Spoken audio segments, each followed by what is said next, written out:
je veux la miséricorde et non le sacrifice. C'est ce qu'on retrouve en Matthieu 12, versets 5 à 8.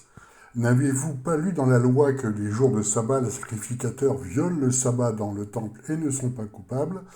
Or, je vous dis qu'il y a ici quelque chose de plus grand que le temple, et si vous saviez ce que signifie je veux la miséricorde et non le sacrifice, vous n'auriez pas condamné ceux qui ne sont pas coupables, car le Fils de l'homme est maître du sabbat.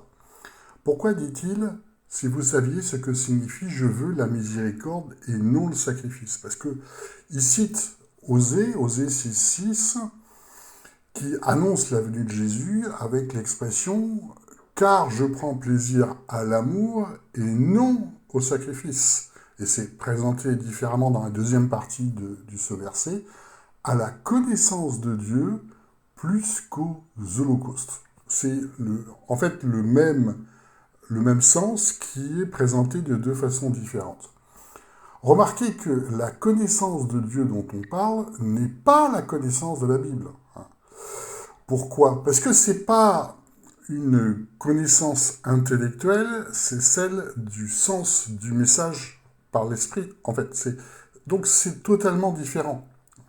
On peut parfaitement connaître la Bible sur le bout des doigts comme les théologiens, n'avoir pas la moindre idée de cette connaissance de Dieu, justement, qui s'opère par l'esprit.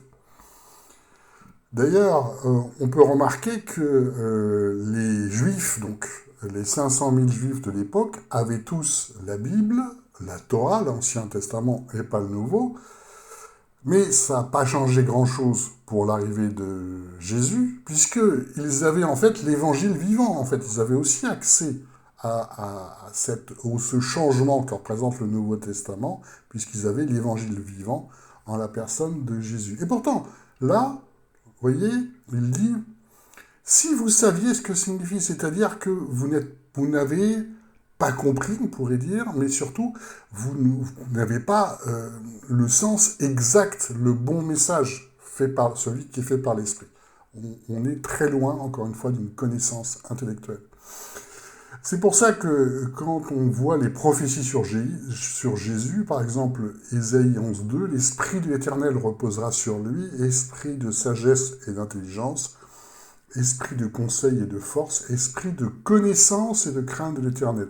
Connaissance et crainte de l'Éternel. Cet esprit de connaissance et de crainte de l'Éternel est équivalent à marcher par l'Esprit, en fait. Et comme vous connaissez le podcast et nos formations, en fait, on revient toujours à marcher par l'Esprit parce que c'est le modèle de Jésus, ce qu'il enseigne, et c'est vrai.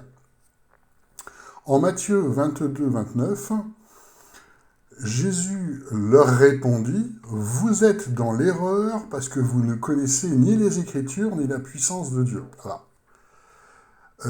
Donc c'est présenté en disant, vous vous trompez, hein, puisque Jésus dit, « Vous êtes dans l'erreur. » Et donc, encore une fois, c'est une compréhension intellectuelle, et là, à un moment, vous vous trompez. Vous n'avez pas la bonne compréhension intellectuelle. Parce que vous ne connaissez pas les Écritures ni la puissance de Dieu, parce que vous ne connaissez pas la Bible. Il faut étudier la Bible pour... Mais non. Le problème aussi, c'est que la traduction a été faussée pour passer dans cette doctrine. Ils ne se trompent pas parce qu'ils n'ont pas assez étudié la Torah, ça n'a rien à voir avec ça. Parce que, en fait, Jésus ne dit pas « vous êtes dans l'erreur ». Quand on reprend le texte grec, on s'aperçoit que c'est un autre verbe qui est planao, dont le premier sens c'est « vous êtes égaré ». Et là, ça a tout un sens. Dans un premier cas, vous vous trompez intellectuellement, et ce qu'on dit tout le temps en Église, hein, ils sont dans l'erreur, dans le sens, quoi. Ils n'ont pas compris. Ça va beaucoup plus loin que ça, et ça va vraiment être le sujet de ce podcast. C'est-à-dire qu'ils sont dans un autre chemin spirituel. Vous vous êtes égarés, exactement comme la repentance.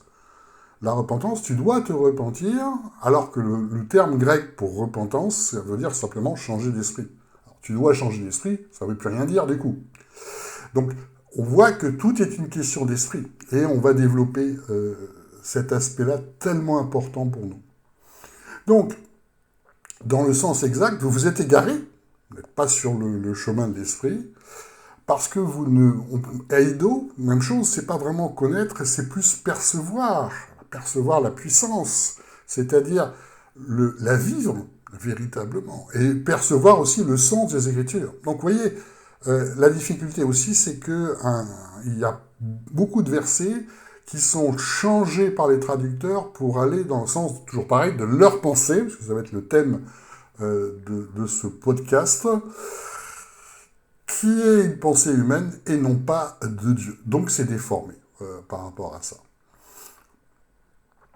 Remarquez que le terme de puissance, dynamisme, on le voit souvent associé au miracle aussi. C'est bien l'esprit. Exemple aussi concret, Luc 6, 18, 19, « Et ceux qui étaient tourmentés par des esprits impurs étaient guéris, et toute la foule cherchait à le toucher parce qu'une puissance, dynamisme, sortait de lui et les guérissait tous. » Ce qui veut dire que quand on reprend ce que signifie « je veux la miséricorde et non le sacrifice », comme il a été montré dans le précédent podcast, ça veut surtout dire marcher par l'esprit, qui est un thème récurrent chez Jésus et chez Paul. Et tout le temps chez nous, bien sûr. Matthieu 5, versets 7 à 9, « Heureux les miséricordieux, encore la miséricorde, parce qu'ils obtiendront miséricorde. Heureux ceux qui sont purs de cœur, parce qu'ils verront Dieu. Heureux ceux qui se procurent la paix, parce qu'ils seront appelés fils de Dieu. » C'est-à-dire que heureux ceux qui marchent par l'esprit. Voilà ce que nous enseigne Jésus. Et non pas le sacrifice, et non pas ceux qui pratiquent le jeûne, la prière et le culte dominical. Pourtant, on est dans des églises qui pratiquent le jeûne, la prière et le culte dominical, les sacrifices, en fait. Alors que l'enseignement est inverse. Je veux la miséricorde et non le sacrifice, c'est-à-dire marcher par l'esprit pour être comme Dieu. Voilà, c'est tout l'enseignement de Jésus, et tel qu'il peut être résumé. Et tout l'inverse de ce qu'on voit. Faites des sacrifices, faites des rituels. Au lieu de connaître, marcher par l'esprit parce qu'on connaît l'esprit, parce qu'on vit ça, hein, eh bien, ça se transforme à avoir une connaissance intellectuelle de la Bible, ce qui n'a rien à voir, ce qui en soi ne donne pas de fruits, véritablement. Alors, vraiment, c'est le sujet parce que, en fait, là, vous voyez un affrontement, quand je vous dis qu'ils ont changé, effectivement, les traductions selon leur doctrine, donc selon leur pensée. Donc, en fait, c'est selon un autre esprit, puisque c'est pas le sens original. Et c'est ça l'axe important. Ils ont une autre logique spirituelle. C'est pour ça que j'appelle ça une autre vérité dans le précédent podcast. C'est pas juste une erreur de jugement, exactement comme on voit de ce que dit Jésus aux Juifs. C'est pas juste une erreur de jugement, c'est une autre voie, une autre logique spirituelle, et on va être confronté en permanence à des personnes qui sont comme ça, comme Jésus l'était à l'époque. En Matthieu 12, versets 38 à 39, il est dit « Alors quelques-uns des scribes et des pharisiens lui répondirent, disant « Maître, nous voulons voir un signe de toi. » Mais lui répondant leur dit « Une génération méchante et adultère recherche un signe, mais il ne leur sera pas donné de signe, si ce n'est le signe de Jonas le prophète. » On reprend cette partie-là du précédent podcast. Donc, dans ce passage-là, ils ne sont pas destinés à comprendre. Et c'est aussi, même si c'est pas facile à vivre, mais c'est pourtant l'enseignement, c'est aussi une des facettes de la miséricorde de Dieu, toute l'élection par l'Esprit, et ceux qui ne sont pas destinés, ils ne sont pas destinés du tout, en fait.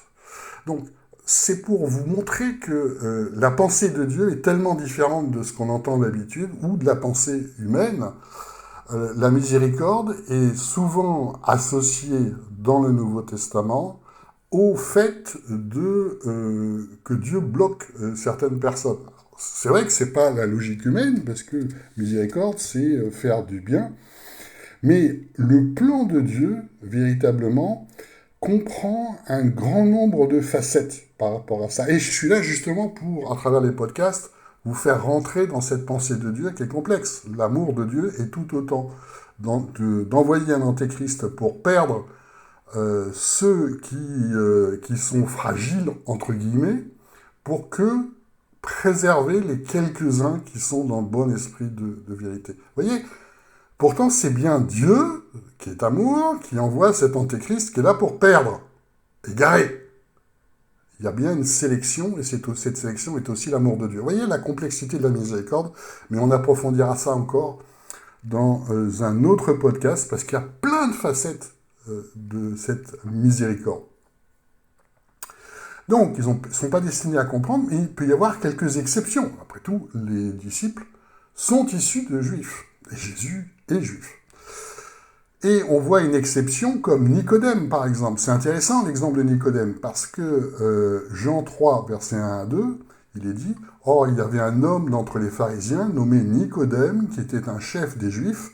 Il vint vers Jésus de nuit et lui dit « Rabbi, nous savons que tu es un docteur venu de la part de Dieu, car personne ne peut faire ces miracles que tu fais si Dieu n'est pas avec lui. » Donc, on voit que Nicodème n'a pas entendu l'enseignement de Jésus. Il a entendu parler des miracles, comme beaucoup par rapport à ça. C'est-à-dire qu'il n'était pas dans la foule, en fait, quand Jésus, entre guillemets, prêchait. Et prêcher, attention, quand on dit que Jésus prêche, en fait, il annonce le royaume de Dieu. Là aussi, c'est une déformation en termes de traduction. C'est pas comme le pasteur dans une église, ça n'a rien à voir avec ça. Il montrait, il annonçait le royaume de Dieu par les miracles et les guérisons, tout le temps. Beaucoup plus que il donnait des principes spirituels. On est dans deux registres totalement différents. Mais Nicodème n'était pas dans la foule.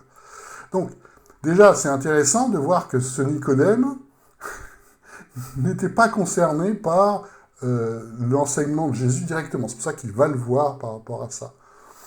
Et on retrouve ce modèle dans les évangiles aussi. Et on va approfondir dans d'autres podcasts, comme on l'a vu précédemment, dans un grand nombre de passages. C'est pas parce que Jésus annonce à la foule qu'il se passe quoi que ce soit. Il y a aussi un côté prophétique d'annoncer le royaume de Dieu. Nous regardons ça, mais en fait, il n'y a pas vraiment de fruit dans ceux qui écoutent. C'est pour ça que le modèle va prêcher la foule et ça va bien se passer n'est pas le modèle, en fait, du Nouveau Testament. On va continuer sur Matthieu 15, versets 6 à 15. « Et vous avez annulé la loi de Dieu à cause de vos traditions hypocrites, donc tradition spirituelle également, mais évidemment charnelle. Ésaïe a bien prophétisé de vous en disant « Ce peuple m'honore de ses lèvres, mais leur cœur est fort éloigné de moi. Leur cœur est fort éloigné de moi. Mais c'est en vain qu'ils me rendent un culte, enseignant des doctrines qui ne sont que des commandements d'hommes. » Ce qui est toute l'histoire de l'Église. Ce peuple m'honore de ses lèvres tous les dimanches matins en disant « Jésus, je t'aime, je te donne ma vie. » Mais leur cœur est fort éloigné de moi, mais c'est en vain qu'ils me rendent un culte, enseignant des doctrines qui ne sont que des commandements d'hommes, et ce qu'on étudie dans ces podcasts et dans toute la formation. Et il continue, ayant appelé la foule, il leur dit, écoutez et comprenez, ce n'est pas ce qui entre dans la bouche qui souille l'homme, et ce qui sort de sa bouche, c'est là ce qui souille l'homme. Alors ses disciples lui répondit, sais-tu que les pharisiens, en entendant ces paroles, ont été scandalisés. Donc, vous voyez, les pharisiens qui avaient une autre vérité, dans le sens une autre logique spirituelle, un autre esprit, clairement, ont été extrêmement choqués, scandalisés. Ah, ça percute par rapport à ça. Et quand c'est pas le même esprit, ça percute. C'est pas juste, ils sont pas d'accord avec toi. Vous voyez, on est dans un registre autre. C'est une réaction parce que c'est pas le même esprit, en fait. Et il leur répondit, toute plante que mon Père Céleste n'a pas plantée sera déracinée, laissez-les. On voit ce blocage que Dieu fait régulièrement dans l'ensemble de la Bible. Et c'est un aspect très important dans ce qu'on fait dans le quotidien du ministère. Ce sont des aveugles, conducteurs d'aveugles. Et Pierre, prenant la parole, lui dit, explique-nous cette parabole. Voilà un autre élément qui va nous intéresser pour la suite.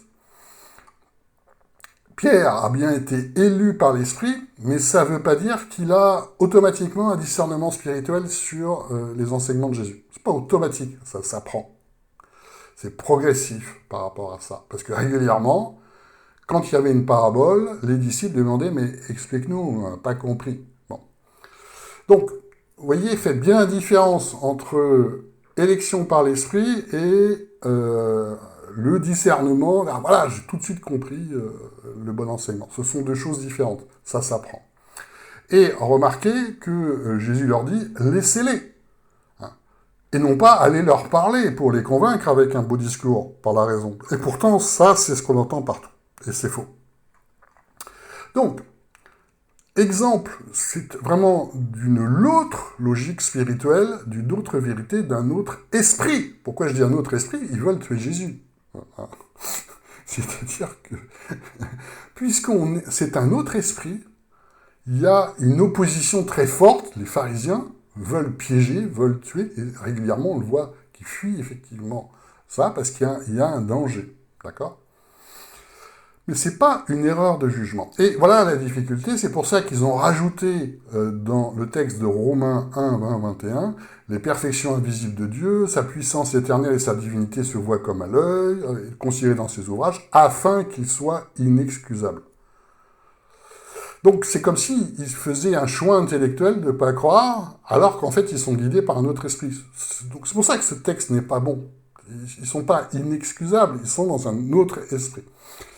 D'ailleurs, les perfections invisibles de Dieu, si on veut reprendre le texte, même s'il a été rajouté au IIe siècle et qui n'est pas dans le passage d'origine, ben, on remonte dans les temps préhistoriques, dans l'ensemble de la planète, il y avait une seule spiritualité, quel que soit le pays, quel que soit le continent même, le chamanisme, c'est-à-dire l'évocation des esprits, partout. Et il y a énormément de découvertes scientifiques de nos jours, où à chaque fois qu'ils ont une tombe, il y a des hommes, mais aussi beaucoup de femmes, qui sont en fait chamans par rapport à ça. Le chamanisme, c'est quoi? Ils voient la création, en fait. Hein, ils voient bien ça, la création. Mais qu'est-ce qui les intéresse dans la création? La puissance. C'est pour ça qu'ils évoquent les esprits des ours pour avoir la puissance de l'ours, des panthères pour avoir la puissance de la panthère. Ils sont dans cette logique-là. C'est pas qu'ils ne voient pas la création, c'est qu'ils cherchent la puissance. C'est une spiritualité, une autre vérité qui colle exactement à leurs aspirations. J'en ai rien à faire de Dieu, on pourrait dire, si c'est pas lui qui m'aide à chasser. Donc je vais évoquer les esprits pour qu'ils me donnent la puissance de l'ours pour que je vais avoir plus de viande. C'est l'évangile de prospérité, ça démarrait déjà là. Bon. Donc, on va prendre un autre exemple d'une autre logique spirituelle, celle des Juifs, le fameux passage où le pardon, c'est 3 fois, 7 fois ou 77 fois. Bon, ou 7 fois, 77 fois. Parce qu'en fait, quand Pierre dit « mais faut-il pardonner 7 fois ?» il va même plus loin, en fait, que la doctrine juive de l'époque, où en fait, il était enseigné qu'on doit pardonner 3 fois. Donc j'ai fait des recherches là-dessus, et ça a été très compliqué, parce que se plonger dans la logique juive, il y en a des pages, des pages, et des pages, des pages, ils font ça toute la journée. Hein. Donc j'ai du mal à trouver quelque chose de simple. Alors voilà un petit résumé. Il parle de Yom Kippour, le jour du pardon. Le jour du pardon, je vous rappelle que les Juifs, dans une seule journée, ils font rien, et puis Dieu pardonne. Voilà. Et ils expliquent bien que les fautes envers Dieu s'effacent en jeûnant et en priant selon les préceptes de Yom Kippour. Ce qui est intéressant quand on lit ces enseignements juifs, on s'aperçoit, tiens, c'est comme dans les églises. Oui, les églises ont copié en fait énormément de principes juifs qui n'ont plus cours dans le Nouveau Testament. Donc, on doit l'apaiser en présentant des excuses accompagnées, etc., etc. Le consentement d'autrui nécessaire pour le pardon, machin. Selon la tradition juive, on est libéré d'une obligation après avoir sincèrement sollicité 3 fois le pardon de l'offensé, selon Yoma 87a, le Talmud donc. Qu'il s'apaise ou non. C'est pour ça que 3 fois on arrête. Pouk. Voilà pourquoi Pierre pensait faire mieux en parlant de 7. Et Jésus dit non, t'es loin du compte par rapport à ça. Donc j'ai même trouvé des illustrations, j'avoue que c'est très complexe, parce que dans le Talmud, il cite un rabbi, il y a un rabbi machin qui avait quelque chose de la part de rabbi truc contre lui, il alla s'installer sur le porche de rabbi truc, quand la servante a versé l'eau, le flux arriva sur sa tête, et j'ai dit, j'étais rendu semblable à des détritus. Donc la servante sort sur le perron et jette le contenu des pots de chambre, si vous voulez. Et il prend ça sur la tête, il dit « Ah, j'ai été rendu semblable des détritus ». Et il dit sur lui-même des détritus, il élèvera le milieu, il élèvera Yahvé, il élèvera le misérable, bref, on passe. Il y en a des pages. Hein. Donc, on voit que c'est une logique spirituelle.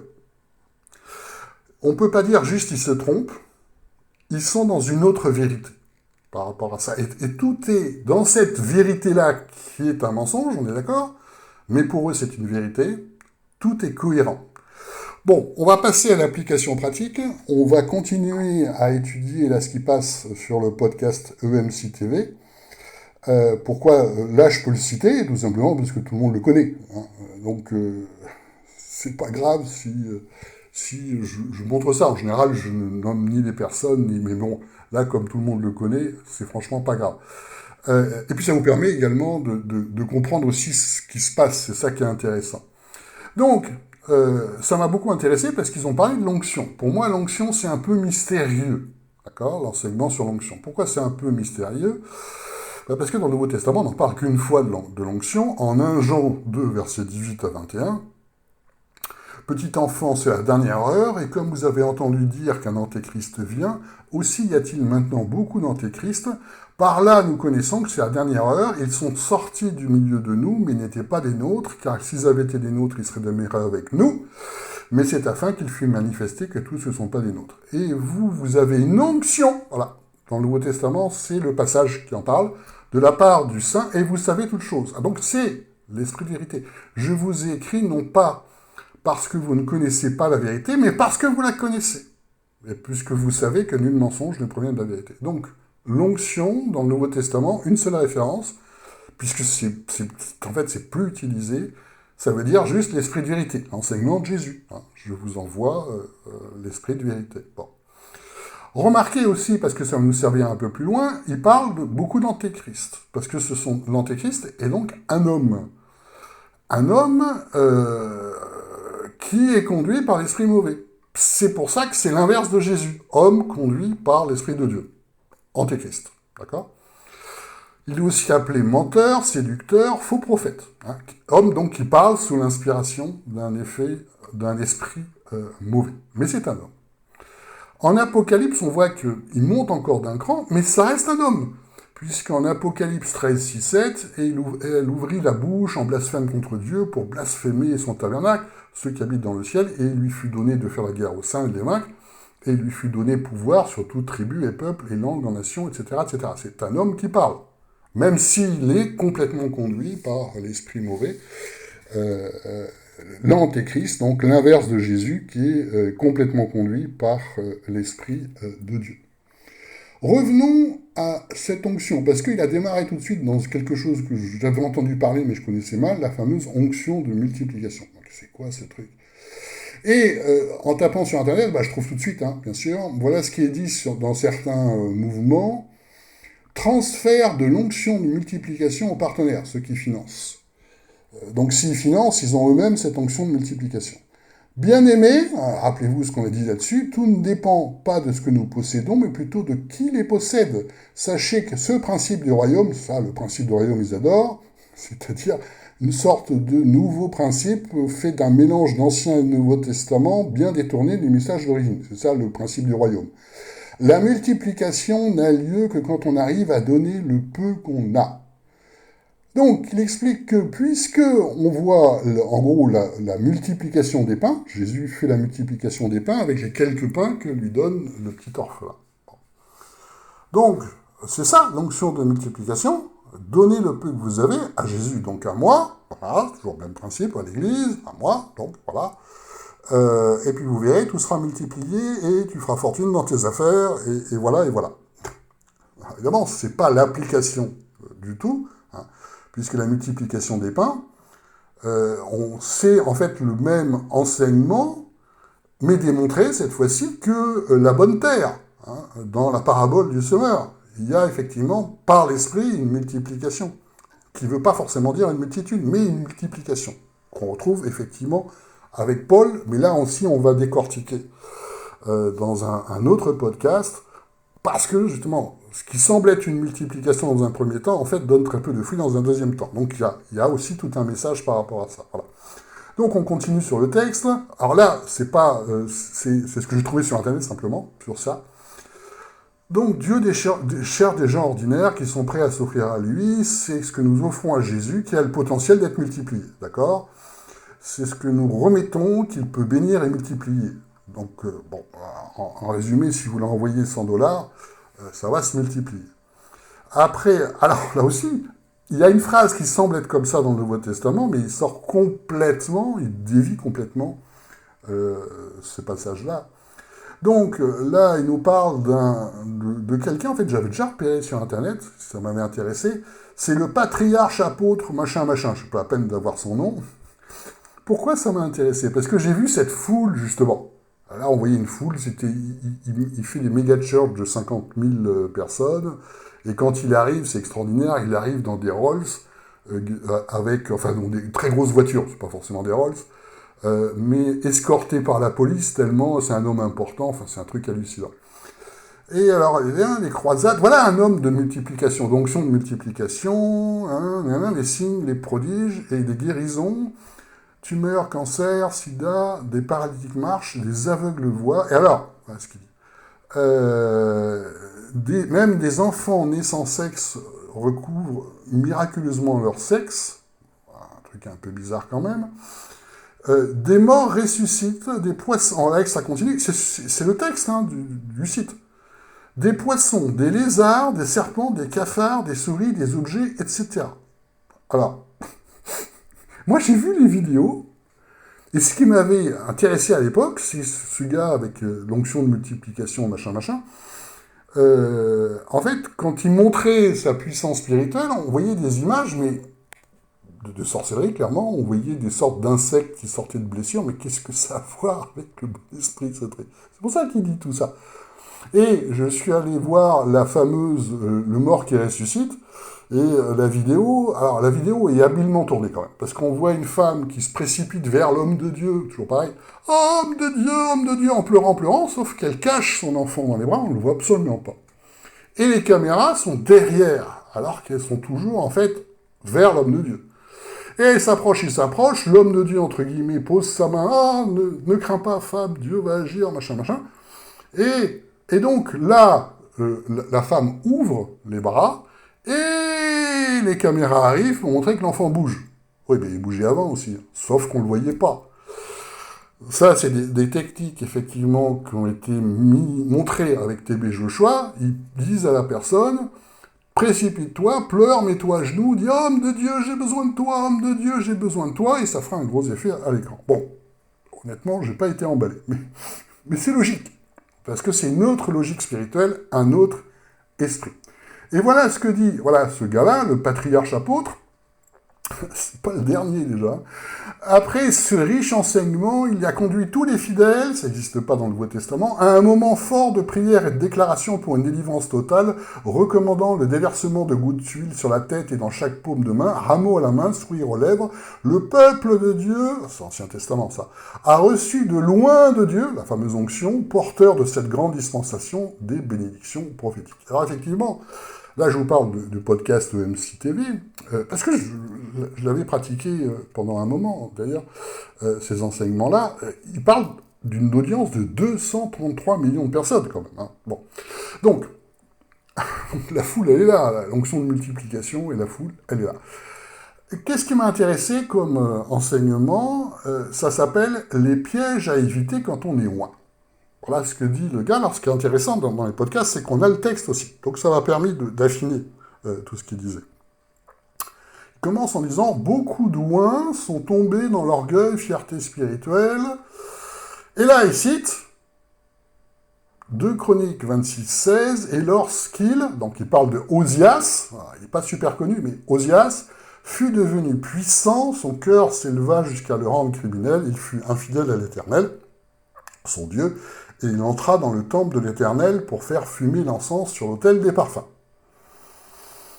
Bon, donc, c'est qui Oséas? Et est-ce qu'il a été loin? Comment? Pourquoi? Bon, en fait, il faut continuer le passage pour comprendre un petit peu. Osias était un roi de l'époque, le roi de Jérusalem, qui s'occupait de la défense de Jérusalem, qui effectivement était un roi qui, dans un premier temps, suivait Dieu, et puis s'occupait de la défense de Jérusalem, des murs, des murailles, avec plein d'armes de guerre, des arcs, machin, machin. Bon. Puis, là, la faute d'Ozias, c'est de vouloir remplacer les sacrificateurs. Donc, il rentre directement dans le temple pour faire lui-même le sacrifice. Azaria, le sacrificateur, entre après lui avec 80 sacrificateurs. Et ils s'opposèrent au roi Ozias et dit, c'est pas à toi de faire fumer l'encens pour l'Éternel, cela appartient aux sacrificateurs. Machin, machin. Comme il s'irritait contre les sacrificateurs, la lèpre éclata sur son front, en présence des sacrificateurs dans la maison de l'Éternel, près de l'autel des parfums. Voilà. Donc c'est quand même très pointu, parce que, on va le voir, c'est le seul cas d'orgueil de quelqu'un qui est rentré dans un ministère, mais qui n'en est pas vraiment un, puisque l'onction des rois dans l'Ancien Testament n'a rien à voir, en fait, avec le ministère dans le Nouveau Testament, évidemment. C'est un autre modèle par rapport à ça. Donc, c'est quoi le message d'Ozias il n'y a pas, parce qu'il n'y a pas d'application pratique dans le Nouveau Testament. Ça veut dire que, si tu es roi de Jérusalem dans l'Ancien Testament, que tu es en train d'armer, de mettre des machines de guerre sur toutes les murailles de Jérusalem, le conseil qu'on peut te donner, c'est ne remplace pas les sacrificateurs, tu vas choper la lèpre. Autrement dit, ça intéresse personne. Bon. Donc, on va revenir là-dessus, parce que là, il utilise un principe soi-disant biblique qui n'a pas d'application pratique, en fait. Et il continue en disant, déjà, l'onction n'est pas l'approbation éternelle. Je comprends pas. En fait, il utilise un passage dans le Nouveau Testament qui devrait nous édifier. Voilà ce qu'il dit. Donc, Matthieu 7, versets 21-23, vous connaissez ce passage, « Ce n'est pas quiconque me dit Seigneur, Seigneur, qui entrera dans le royaume des cieux, mais c'est celui qui fait la volonté de mon Père qui est dans les cieux. » Plusieurs me diront, alors hop, plusieurs, donc toujours pareil, quand il y a un problème, ils sont très peu, sinon c'est la foule. Sauf que c'est faux, parce que Paulus, en fait, en grec, ça veut dire beaucoup. Donc, Jésus ne dit pas, il y en a quelques-uns qui vont se détourner, il dit beaucoup. Beaucoup d'antéchrist, beaucoup. Voilà. Me diront en ces jours-là, Seigneur, Seigneur, n'est-ce pas en ton nom que nous avons prophétisé, nous avons chassé les démons, en ton nom que nous avons fait plusieurs miracles, et je leur dirai ouvertement, je ne vous ai jamais connu, retirez-vous de moi, qui faites l'iniquité. Donc je vous ai jamais connu. Vous faites l'iniquité, donc le mal, et il dit aussi, ce n'est pas celui qui entrera dans le royaume de Dieu, mais ce n'est pas ceux qui feront Seigneur, Seigneur, mais celui qui fera la volonté de mon Père dans les cieux. Et il dit, on voit que Dieu les a utilisés pour leurs miracles et leurs guérisons. C'est pas du tout ce que dit Jésus. Donc, on peut être un outil de Dieu sans l'approbation. Voilà. Bon, donc, un passage super simple à comprendre et fondamental, nous disant, attention, c'est pas parce que tu vois des miracles comme le prophète, apôtre, machin truc, que c'est de Dieu. D'accord? Il le détourne en disant que si, en fait, Dieu l'a utilisé quand même. Parce que dans sa tête, dans sa logique spirituelle, dans sa vérité à lui, tout ça, c'est forcément Dieu. Eh oui, forcément, logique. Donc, on peut être un outil de Dieu, loin de Dieu, sans l'approbation. Sauf que là, ils ne sont pas loin de Dieu du tout, du tout. On va voir un autre exemple. Donc, il confond aussi avec le monde et les talents. Effectivement, un médecin peut avoir un talent donné par Dieu, enfin, c'est le principe d'ailleurs, un talent donné par Dieu pour te guérir sans qu'il connaisse Dieu. C'est comme le principe des magistrats, il y en a partout. Des personnes utilisées par Dieu, le monde en est rempli. Il passe par qui il veut, par les autorités, par tout ça. Et c'est Dieu qui fait ça. Enfin, les autorités, et en particulier, effectivement, tous ceux qui ont un talent. C'est la parabole des talents. Donc, on peut tout à fait, effectivement, être un outil de Dieu, sans que ça veuille dire que tu vas aller dans la Nouvelle Jérusalem, si on veut résumer la chose. Mais ce texte ne dit pas du tout ça. Il dit non, ils font ces choses-là par un esprit mauvais qui n'est pas de Dieu, si on veut expliquer de façon différente. C'est quoi le problème de l'enseignement sur l'orgueil?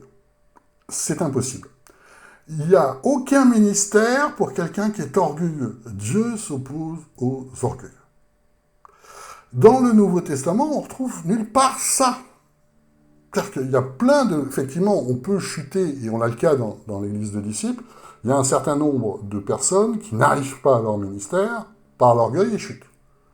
Mais une fois que Dieu t'a oint, pour utiliser l'expression, c'est qu'il sait qui tu es. Et après, tu vas pas, je deviens orgueilleux. Ça n'existe pas. Encore une fois, c'est pour ça qu'il va chercher un roi improbable dans l'Ancien Testament, parce que ce modèle n'existe pas. Et dans l'Église, c'est ce qu'on voit. On voit les chutes avant d'entrer dans le ministère, sur l'orgueil. Sinon, on peut chuter après par la chair. Et ça, on le voit ça tout le temps dans le Nouveau Testament. D'accord ? La chair, ça veut dire, on a des pensées qui nous plaisent, mais qui sont d'un autre esprit. Bon. Parce que, pourquoi il prend ce roi improbable ? C'est pas le seul des rois à se détourner de Dieu dans l'Ancien Testament. J'en ai compté 10. Abiam, qui est son père, Amon, Joram, Ajaz, bon, etc. Je vais pas tous les faire. Et c'est quoi le reproche que Dieu leur fait ?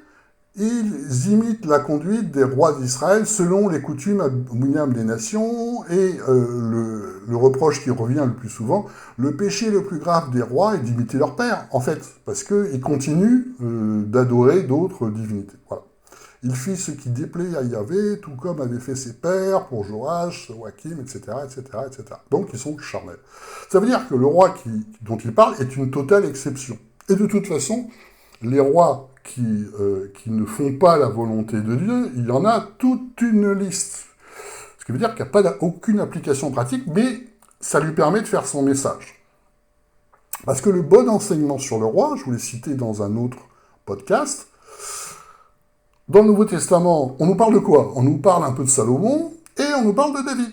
Acte 13, 22, « J'ai trouvé David, fils de Jessé, un homme selon mon cœur, qui fera toutes mes volontés. » Voilà la définition.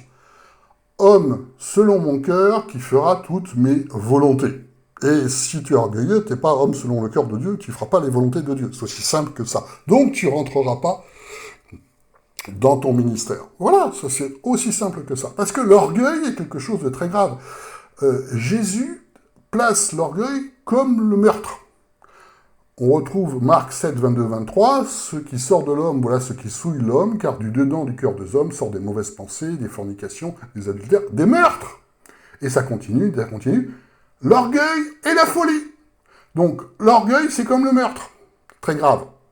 Tu penses que tu vas pas avoir un ministère. Par contre, c'est issu de tes pensées. Le meurtre est issu de tes pensées. Caïn et Abel. Bon.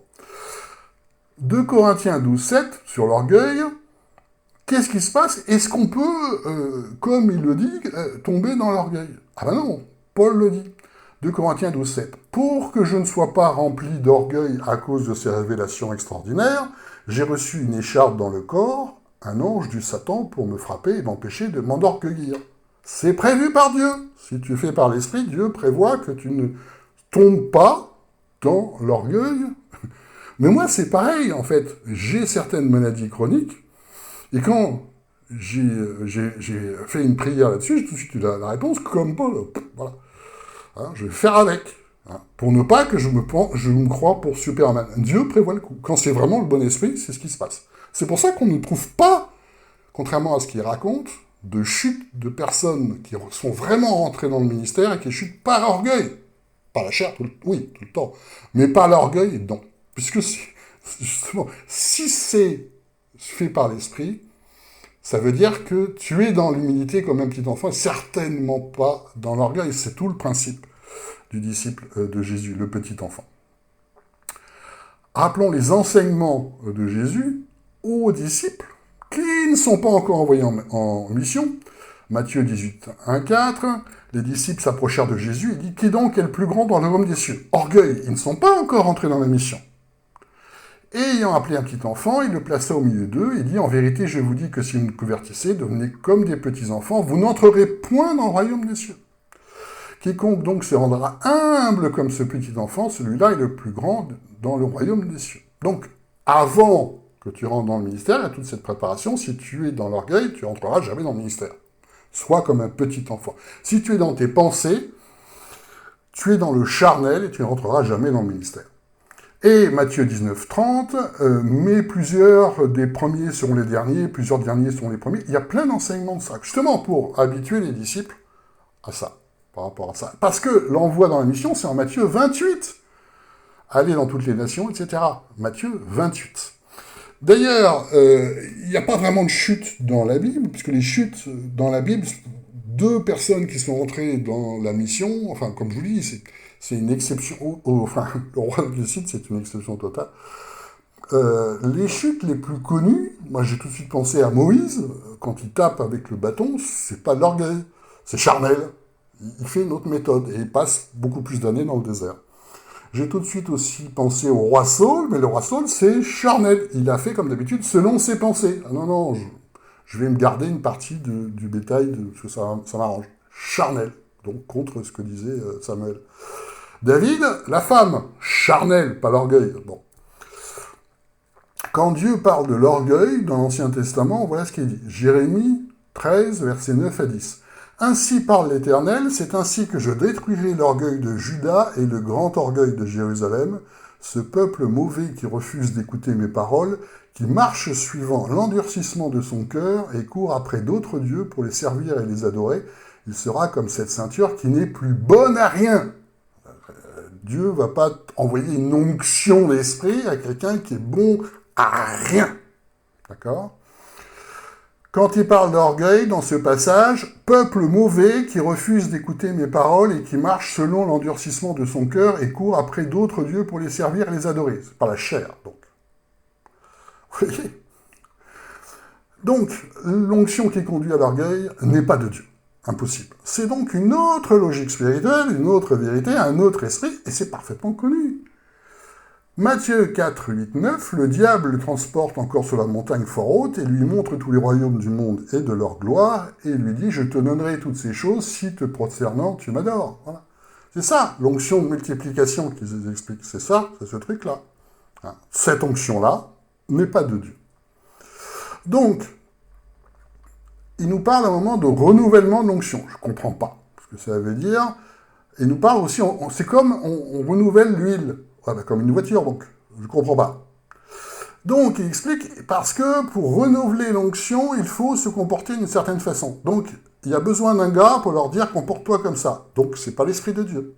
Puisque justement, par définition, tu marches par l'Esprit. T'as pas besoin d'un gars pour te dire, ah, faut absolument que tu te comportes comme ça. Il y a des enseignements qui t'aident à, mais d'abord, tu es guidé par l'Esprit qui te conduit à ça. Bon. Et c'est quoi se comporter d'une certaine façon? Tu fais des jeûnes, des prières, des exercices spirituels. Donc, boum, totalement contre l'enseignement, la miséricorde de Dieu et non pas le sacrifice. Fais des rituels. Et il cite le passage, Ésaïe 40, 31, que « Mais ceux qui comptent sur l'Éternel renouvellent leur force, ils prennent leur envol comme les aigles, ils courent sans s'épuiser, ils marchent sans se fatiguer. » Donc, voilà, renouvelle, vous voyez, renouvelle. Donc, le renouvellement de l'onction, c'est très important de se reposer. C'est complètement faux. Pourquoi? Le texte dit l'inverse. T'es pas fatigué quand tu comptes sur Dieu. T'es épuisé, t'as besoin de repos quand tu comptes sur tes propres forces. Mais ceux qui comptent sur l'Éternel renouvellent leur force, ils courent sans s'épuiser, ils marchent sans se fatiguer. Et c'est un point qui est très important, moi je suis jamais surmené. Je suis régulièrement fatigué, régulièrement stressé, il y a des attaques, il y a des personnes qui chutent, tout ça c'est très stressant, comment je fais avec peu d'argent, etc. Bon, il y a plein de choses qui me fatiguent, en particulier effectivement les personnes qui ont des attaques, ou les personnes qui chutent, les personnes qui ont des difficultés, je vis ça avec eux, c'est très fatigant. Mais je ne suis jamais surmené parce que je fais ce que Dieu me demande. Et Dieu ne va pas m'envoyer une épreuve que je ne puisse pas traverser. Or, dans les mouvements dans lesquels j'étais, il disait tout le temps, le fléau des pasteurs, c'est le surmenage. Ah ben non, impossible. Ça veut dire qu'ils font par la chair, par leur pensée. Ils arrivent dans une église de 100 personnes, en disant, je vais m'occuper de 100 personnes. Ah bon, ce sont des disciples. Dieu me les a donnés. Ah bon, t'es sûr? Tu les connais même pas au niveau spirituel. Tu devrais le faire comme Jésus, voir leur cœur. Tu sais pas le faire. Bon. Je dois faire un culte, t'es sûr? Jésus fait pas ça. Une prédication, réfléchir à une prédication, Jésus fait pas ça non plus. Bon. Ce qu'ils font, c'est selon la chair, à un autre esprit, donc. Ça n'a rien à voir avec Dieu. Donc, ils sont surmenés. Surmenage, impossible. Et alors, il termine par une prière qui m'a vraiment intéressé. Esprit de Dieu, réveille les tueurs de géants, que ce que tu touches se multiplie pour qu'ils se distinguent. Je commande depuis le ciel, ça répète plusieurs fois, je commande depuis le ciel, que Dieu t'envoie un Goliath pour que tu manifestes ton onction au nom de Jésus. C'est effrayant. Et il termine par le nom de Jésus, parce que, quand même. C'est totalement effrayant, parce que donc Dieu a complètement oublié de t'envoyer une épreuve. Il faut que ça soit le gars qui t'envoie un géant. Sinon, il a oublié Dieu. Il ne peut pas penser à tout. Hein, je rappelle que ce qu'on nous dit, c'est qu'il y a comme modèle de souffrance les prophètes. C'est-à-dire qu'on a tout le temps des épreuves. L'adversaire et Dieu aussi, pour justement nous purifier par rapport à ça. Donc Dieu a oublié, le gars, heureusement que le gars est là pour envoyer un Goliath, il va être content. Imaginez ce même gars, il dit tout le temps qu'il est sauvé, dans la Nouvelle Jérusalem en train de juger les nations, selon ses pensées. Donc, ça veut dire selon ses pensées, selon un autre esprit. Même s'il écoute bien un esprit, mais qui n'est pas l'esprit de Dieu. Il va faire comme Trump, en fait. Il va dire, ah, ce pays-là, je vais l'annexer, ce pays-là, il pratique l'avortement, ah, je vais leur mettre des amendes, etc. Vous voyez le carnage? Vous comprenez la miséricorde de Dieu de bloquer ce type de personnes. Hein, ils ne sont pas destinés à, du tout. Hein. Et on va faire un deuxième enseignement, on va terminer avec celui-là également. Alors, effectivement, on va aller un petit peu plus dans le temps que les autres podcasts, parce que c'est un sujet central qui va beaucoup vous aider dans votre quotidien. L'autre enseignement qui m'a intéressé, c'est comment exercer le don du discernement des esprits. Ah bah, oui. Comment tu vas décrire ça? Voilà. Donc, il commence avec Matthieu 16, versets 23 à 25. « Mais lui, s'étant tourné, dit à Pierre, va arrière de moi, Satan, que tu mets en scandale, parce que tu ne penses pas les choses qui sont de Dieu, mais celles qui sont des hommes. » Alors Jésus dit à ses disciples, « Si quelqu'un peut venir avec moi, qu'il renonce à lui-même, qu'il se charge de sa croix et qu'il me suive, car quiconque voudra sauver sa vie la perdra, quiconque perdra sa vie à cause de moi la trouvera. » Sauver sa vie la perdra. Si tu fais par la chair, tu meurs.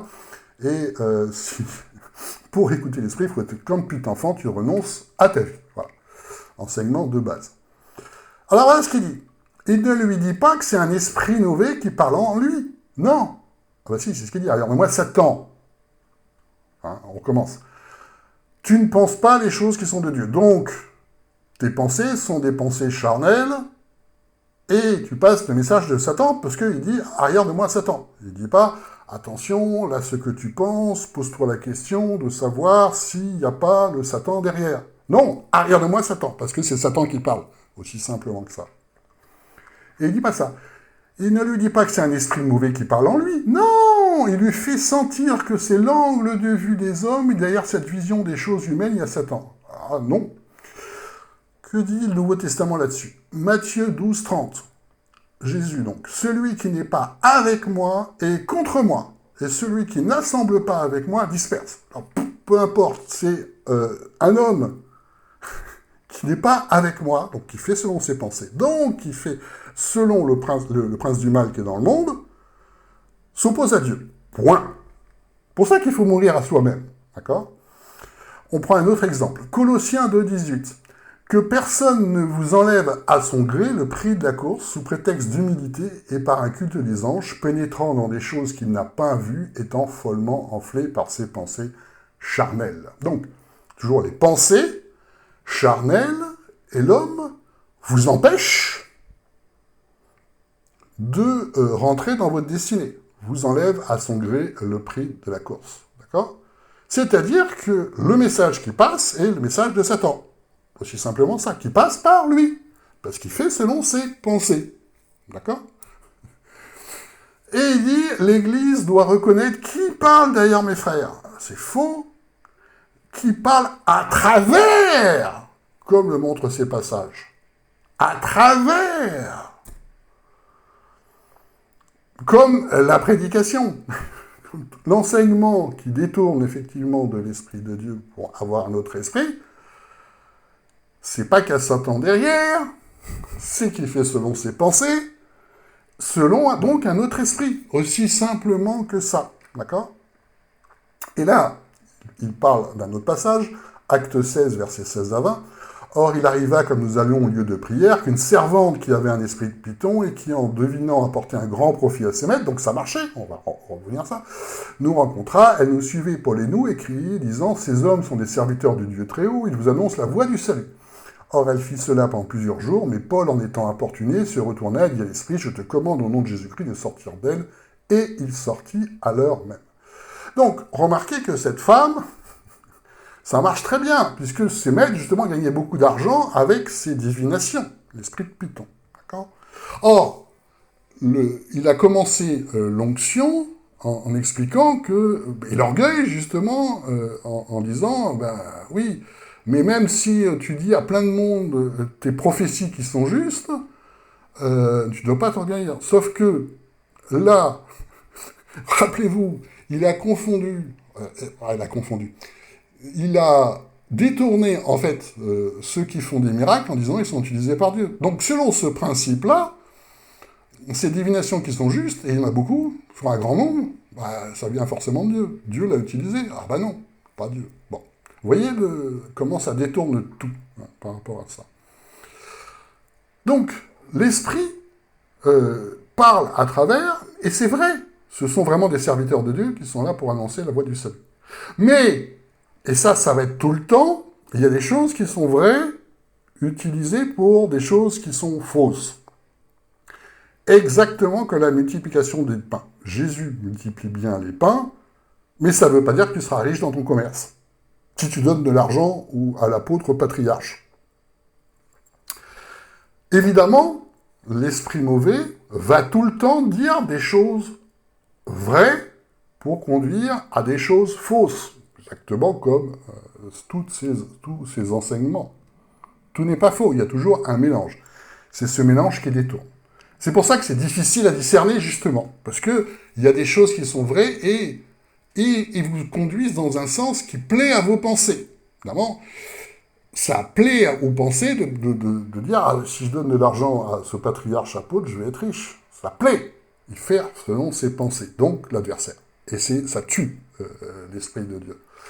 Vous voyez le principe. J'avais justement quelqu'un qui m'a écrit en disant « Je veux étudier la parole de Dieu pour mieux réussir. » Je sais ce que ça va donner. Donc c'est un grimoire magique pour lui donner richesse et prospérité. Il a déjà entendu ça dans les églises, tout simplement. D'accord ? Et voilà ce qu'il dit. « C'est triste de voir quand c'est l'homme qui est animé par un esprit mauvais, virgule, c'est encore pire que quand c'est le diable. » Alors, j'ai mal à comprendre.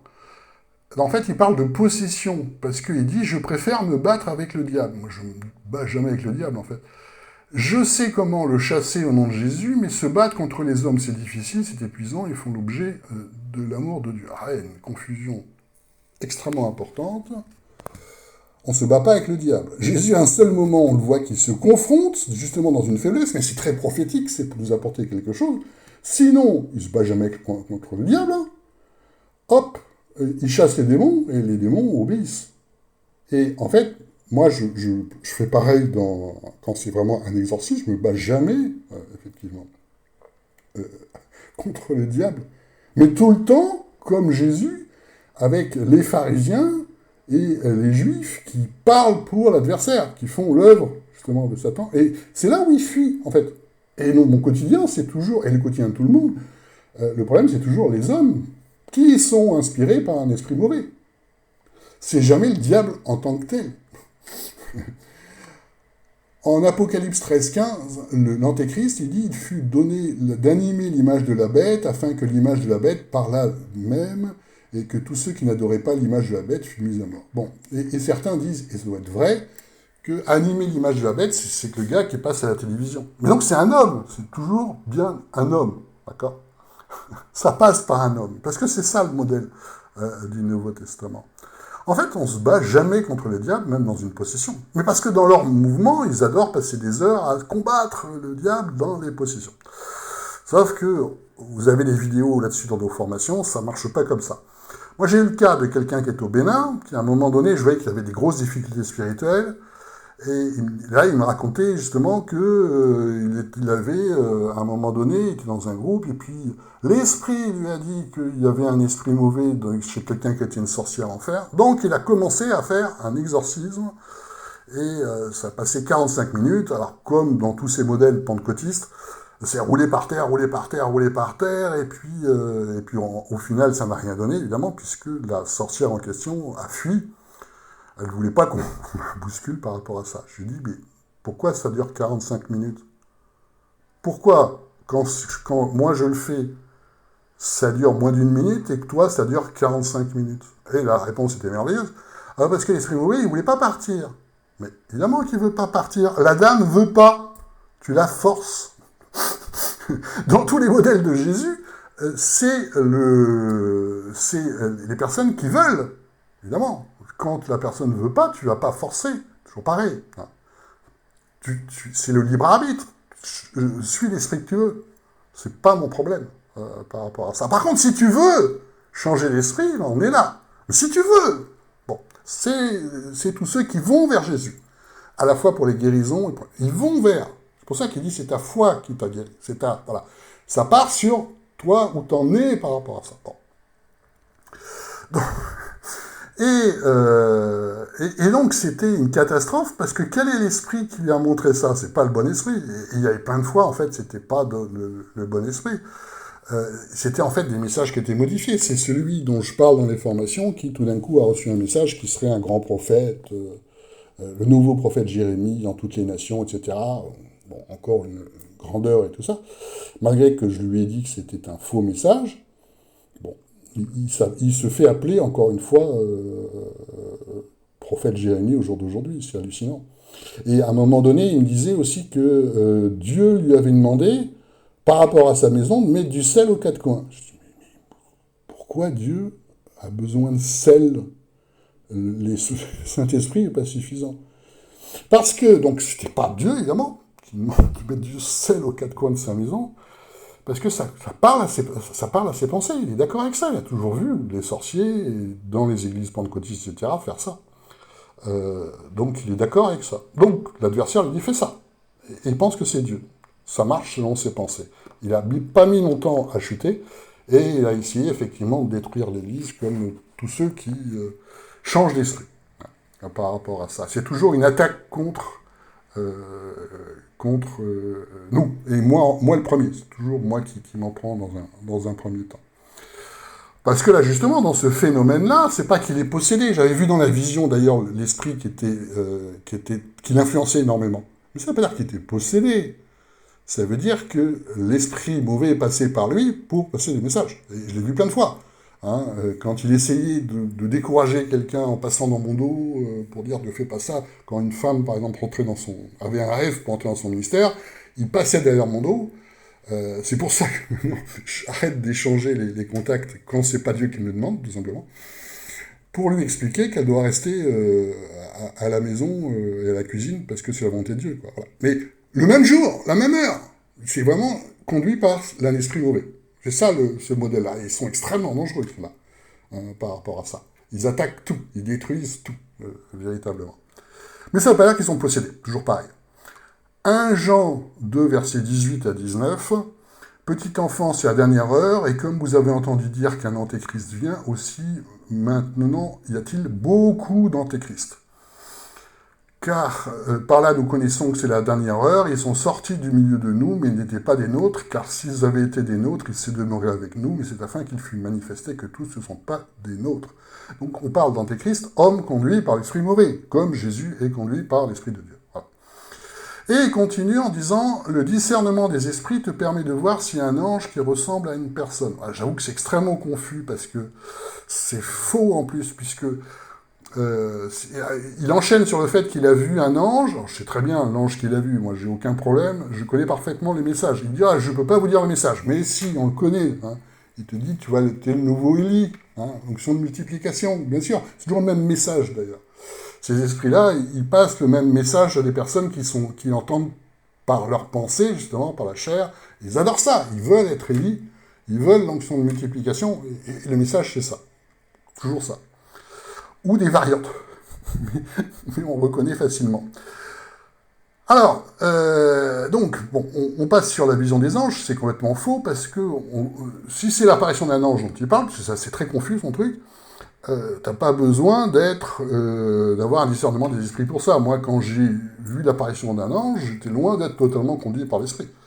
Je démarrais, mais justement, ça m'a marqué. C'est là où tu as besoin, justement, de choses comme ça extrêmement visibles, quoi. Hein. Et voilà ce qu'il dit. Le discernement des esprits permet de détecter les faux enseignements et les doctrines trompeuses. Non, c'est faux. Pourquoi je vous dis ça? Parce que c'est pas automatique, ça s'acquiert, ça, en fait, contrairement à ce qu'il veut nous faire croire. C'est automatique. Donc si vous discernez rien, tout va bien. C'est faux. Éphésiens 4, versets 13 à 14, jusqu'à que nous soyons tous parvenus à l'unité de la foi, à l'état d'en fait, à la mesure de la stature parfaite du Christ. C'est le but des mystères. Grandir à la stature parfaite de Christ, virgule, afin que nous soyons plus des enfants, flottant et emportés çà et là par tout vent de doctrine, par la tromperie des hommes, par leur ruse dans les artifices de l'égarement. Autrement dit, tant que tu n'as pas suffisamment grandi dans la stature parfaite du Christ, tu es encore comme un enfant, flottant et emporté çà et là par tout vent de doctrine, par la tromperie des hommes, par leur ruse dans les artifices de l'égarement. Et c'est le problème des personnes qui chutent, en cours de route. Parce qu'ils n'ont pas encore suffisamment grandi dans l'esprit. Tout est progressif, en fait. Et proportionnel complètement au renouvellement des pensées. Et je fais souvent cet exercice-là avec des personnes qui ont des difficultés. Dieu leur demande de quitter l'église où il y a une mauvaise doctrine, mais ils n'y arrivent pas parce qu'il y a plein d'attachements charnels. Il y a toujours des empêchements par rapport à ça. Alors, souvent, ce que je fais, ça marche très bien, et ils commencent à me dire, oui, je vois certains problèmes, et ils sont loin du compte. Donc, on va sur la chaîne YouTube de leur église, je lui dis, commence en fonction de ce que tu vois, t'écoutes les prédications, parce que déjà, c'est extrêmement compliqué quand on est sur place. Il y a tout le côté des autres, on n'a pas le temps, on met pas sur pause, on peut pas vérifier, donc on se fait embarquer. Et tout le monde fait ça. C'est pour ça que c'est à distance et sur YouTube, vous pouvez mettre sur pause et vérifier. Ça change tout. Et donc, il regarde la prédication, et je lui dis, voilà, qu'est-ce que tu as vu? Ah, il y a ce problème-là, et ce problème-là, et ce problème-là. Je lui dis, ok, maintenant j'y vais. Alors, je reprends tout, et j'en trouve 10 des problèmes. Comme là, je fais, en fait. Bon. Donc, ça s'apprend. Et là, j'ai eu la joie d'entendre Christophe, qui est un pasteur avec un puissant don prophétique, et dont le don prophétique se développe d'ailleurs. Et la question qui se pose, c'est que s'il n'a pas, d'après ce que lui a montré Dieu, une double casquette de pasteur-prophète. Au jour d'aujourd'hui, alors qu'on a fait ça pendant plusieurs mois pour l'aider justement, et qu'il était dans les premiers temps, je vois 2 problèmes, moi j'en vois 10, au jour d'aujourd'hui, il m'a dit, tiens, je suis retourné sur le YouTube de mon église, ok, ça a été insupportable au bout de 3 minutes. Il le voit donc maintenant, d'accord? Et je suis allé dans une autre, une méga church, tout est charnel, mais il le voit au bout de 5 minutes par rapport à ça. Est-ce qu'il a augmenté dans l'esprit?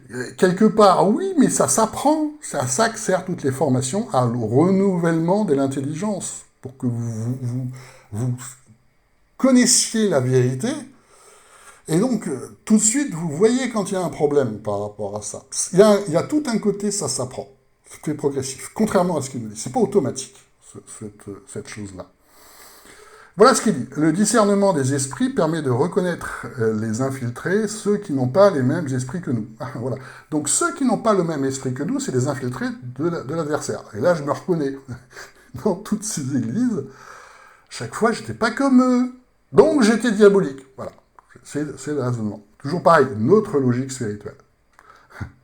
Et à un moment donné, la personne qui a un discernement des esprits, c'est celui qui est dans le groupe, je le sens pas. Non, c'est encore autre chose. Bon, enfin bref, passons. Alors, pour ça qu'il est dit, effectivement, et on va terminer là-dessus, 1 Jean 4, versets 5 à 6, « Eux, ils sont du monde, c'est pourquoi ils parlent le langage du monde, et le monde les écoute. Nous, nous sommes de Dieu, celui qui connaît Dieu nous écoute, celui qui n'est pas de Dieu ne nous écoute pas. À cela, nous connaissons l'esprit de vérité et l'esprit de l'erreur. » Jean dit, comme Jésus, 2 types d'esprits. Il n'y a pas le humain possédé, pas possédé, le diable derrière. Alors c'est vrai que quelqu'un qui est possédé, c'est beaucoup plus violent. Mais dans 99% des cas, les problèmes viennent de personnes influencées sous où l'adversaire parle par eux. 99% des cas. L'attaque spirituelle la plus courante, c'est celle-là, en fait, par rapport à ça. Parce qu'il y a deux esprits. L'esprit de vérité et l'esprit de l'erreur. C'est-à-dire que les pensées humaines sont esprits de l'erreur, sous la domination du prince du mal qui passe par ça. Et plus vous avez une réaction charnelle, plus l'adversaire va passer par vous. Et vous aurez parce que vous n'arrivez pas à mourir à votre vie humaine. Et j'ai remarqué que les personnes qui ont des difficultés à un moment donné, et en fait, ils utilisent toujours les mêmes phrases, parce que c'est selon l'esprit du monde, en fait. Hein. Ils s'en rendent pas compte, moi j'ai l'habitude. Quand ils disent « Ah, cet enseignement-là, machin, ok ?» Moi, comme les premières fois, je ne connaissais pas. Donc je me dis « Attends, on va reprendre les 10 versets. » Mais jamais ils me citent les versets, en fait. Parce qu'ils me disent toujours la même chose, ça ne correspond pas à ce que je pense. Je dis « Ouais, d'accord, mais on est là pour justement le renouvellement des pensées, donc... tu ne vas pas voir les 10 versets du tout. On ne voit jamais les 10 versets. Je reste là avec mes versets. Pourquoi ? Parce que ce qu'ils pensent, c'est la vérité. Ils font selon leur pensée dans ce genre de cas. Parce qu'à un moment donné, ils ont été charnels et ils sont rentrés là-dedans. Et là, ça bloque. Ça bloque. Parce que justement, plus vous êtes selon vos pensées, moins vous êtes selon l'esprit. Il n'y a que deux esprits, vérité et erreur. Vous voyez la difficulté ? Donc vous êtes dans une autre logique spirituelle par rapport à ça. C'est ça qu'il faut bien comprendre. On va terminer. Alors ça a été évidemment plus long comme je vous l'ai dit, mais tellement ce sujet est important et massif, il fallait qu'on approfondisse tout ça. Remarquez un élément. Dans ce podcast, il y a 30 passages bibliques. Pourquoi ? Parce qu'on part toujours de ce que nous dit Jésus, ce que nous dit le Nouveau Testament, et on vérifie ce principe-là dans d'autres passages. C'est toujours un verset n'est jamais un message. Comme il dit dans Formation. C'est l'ensemble du message de l'esprit qui nous intéresse. D'accord ? Donc, effectivement, il y a 30 passages, puisqu'on approfondit par rapport à ça. Mais dans le podcast, là, dont je parle, il y a deux podcasts. Je parle de 2 podcasts. À chaque fois, c'est 30 minutes. En tout, il y a 15 versets. Donc, il y a beaucoup moins de versets. Pourquoi il y a beaucoup moins de versets ? Pour une raison... 15 passages, pardon. Pour une raison très simple. C'est que son enseignement, c'est ce qu'il dit. Les passages bibliques ne sont là que pour appuyer ce qu'il dit. Donc, ça part pas du tout de ce que dit Jésus. Par exemple, c'est tout le thème de ce podcast, de ce qu'on voit dans le Nouveau Testament, ça parle de ses pensées. Et il met un passage biblique qui a l'air de dire pareil. Mais en général, non. Et c'est l'autre difficulté. Non seulement il y a très peu de passages bibliques, parce que cet enseignement, c'est ce qu'il dit, en fait. Mais également, comme on l'a vu, un grand nombre de passages bibliques sont complètement utilisés juste pour asseoir sa doctrine, et ça n'a rien à voir avec le bon esprit. En plus, ce qu'il dit, souvent n'est pas bon. Mais il y a du vrai. C'est toujours un mélange de vrai et de faux. C'est pour ça que dans toutes nos formations, on va toujours chercher le message du Nouveau Testament. Jésus, Paul, Pierre, Jacques, etc. Avec tous les problèmes, effectivement, de traduction et les problèmes d'interpolation des textes qui sont à rajouter. Voilà, pour terminer, comme c'est la dernière série de podcasts a en fait porté beaucoup de fruits chez les personnes, au jour d'aujourd'hui, vous pouvez trouver le podcast à l'identique sur Spotify, sur Deezer, sur Amazon Music et c'est en cours également sur YouTube Podcast. Par contre, là, c'est manuel, donc il faut mettre tous les épisodes un peu manuellement. Donc voilà, c'est pour vous permettre d'écouter le podcast dans plein de médias différents. À bientôt.